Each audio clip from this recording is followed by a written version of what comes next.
విద్యార్థులు ఒక్కరు కాదు ఇద్దరు కాదు 13 లక్షల మంది విద్యార్థులకు ఇలా శటగోపం పెడుతున్నది కాంగ్రెస్ పార్టీ. వాళ్ళు సర్టిఫికెట్లు తీసుకోలేకుండా కాలేజీలకు వెళ్ళి వాళ్ళని ఆగం చేస్తున్నది కాంగ్రెస్ పార్టీ.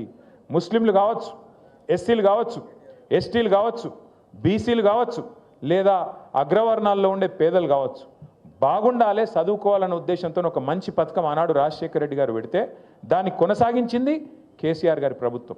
మనం ఎన్నడూ వివక్ష చూపెట్టలేదు. చంద్రబాబు నాయుడు గారు ఏమన్నా మంచి పథకం తెచ్చింటే దాన్ని కూడా కొనసాగించినాం.